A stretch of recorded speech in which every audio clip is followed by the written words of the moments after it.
Good evening. This is CTV News for Wednesday, October 9th. I'm Makia Turner. And I'm Sonia Shrivastava. Thank you for joining us this evening.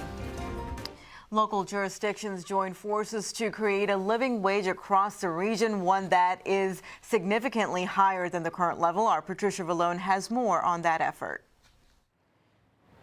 D.C., Montgomery, and Prince George's counties are planning a collaborative effort to raise the minimum wage to $11.50 an hour.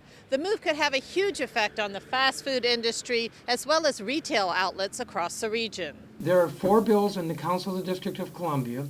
What I am advocating for and talking with my colleagues about is that the District of Columbia, which currently has an $8.25 minimum wage, go to $9.25 next July, $10.25 in July 2015, $11.50 in July 2016, and then index to inflation thereafter.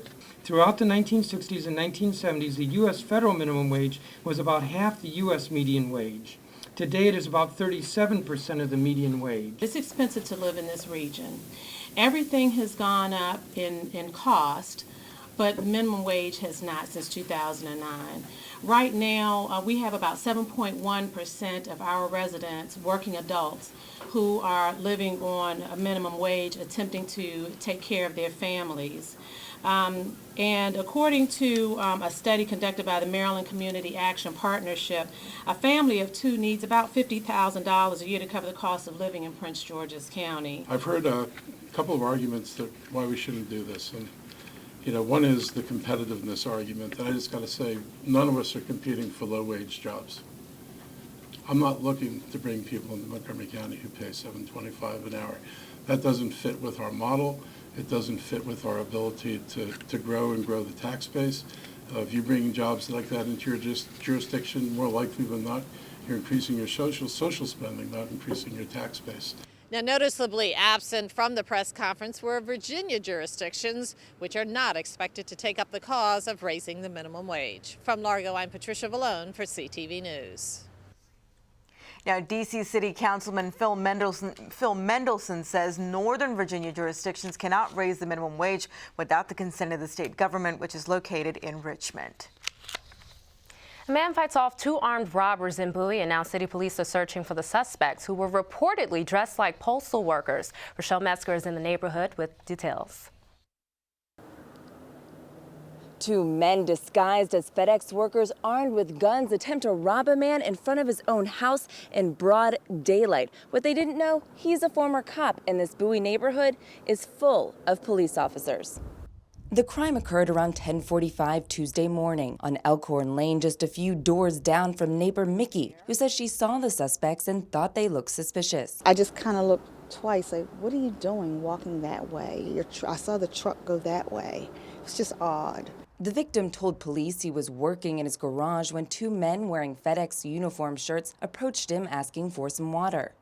When the resident went into the garage to get some water, the 2 suspects followed him in.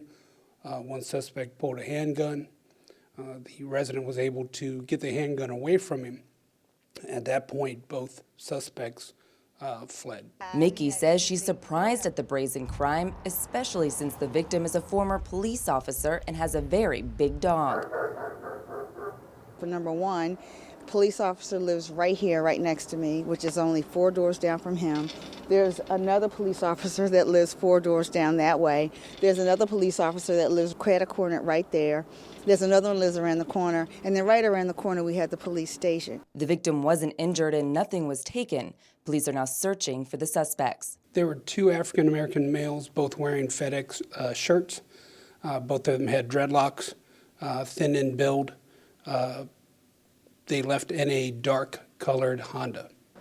Now, these men are considered to be armed and dangerous, so if you see the suspects, call 911. Do not approach them. Police are passing out these wanted flyers to residents in the surrounding communities. They have the suspect and vehicle descriptions on them. Anyone with information is asked to call the city police department. In Bowie, I'm Rochelle Metzger, CTV News. Once again, anyone with information on this case is urged to contact the Criminal Investigation Division at 301-575-2005. To check out the wanted poster, go to the city's website and click on Crime Reports. Well, the controversy over the casino in Prince George's continues, despite the fact that voters okayed the project in last year's election.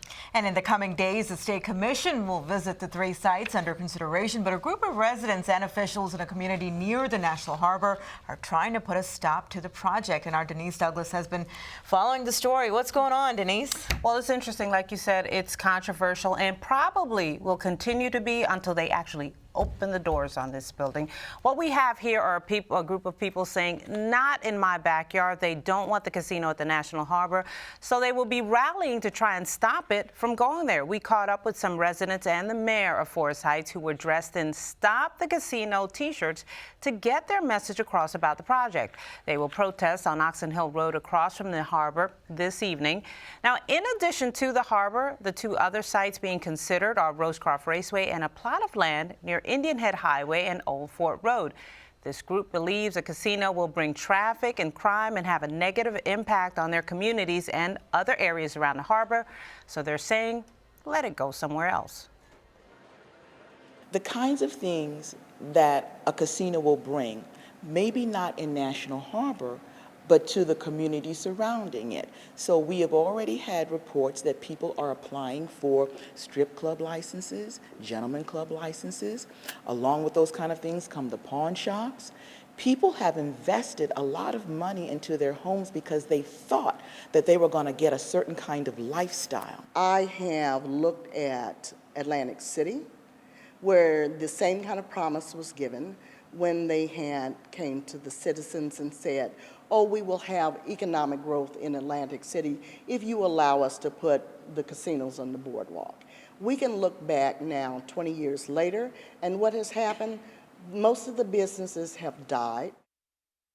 The commission making the final decision on where the casino will go will tour the 3 sites and hold public hearings later this month. So here are the dates. The 21st will be Rosecroft Raceway. The 23rd, the commission will visit the Indian Head Highway site, and National Harbor will be on the 25th. All of the public hearings will be at Friendly High School following those tours that I just mentioned, and those will be at 6 in the evening. And do a lot of the public hearings that they're planning on holding, I mean, what do you think will come out of that? Well, the commission is going to listen to public feedback and try to decide on the actual site. It's a done deal. The casino is coming. What's happening now is that a decision as to what location is going to work, and they'll listen to the public for their decision on that. All right. Thank you, Denise. Well, who's to blame for the partial government shutdown? According to a survey conducted by the Associated Press, 62% of Americans blame Republicans, while a little more than half point fingers at President Obama. The poll also shows that Congress attained a low approval rating of only 5%. Meantime, more than 4 in 5 Americans say they have not been personally impacted by the shutdown. D.C. Mayor Vincent Gray can't say the same. Gray's blaming Capitol Hill for missing a $74 million payment to Metro last week, which could soon impact the city's service.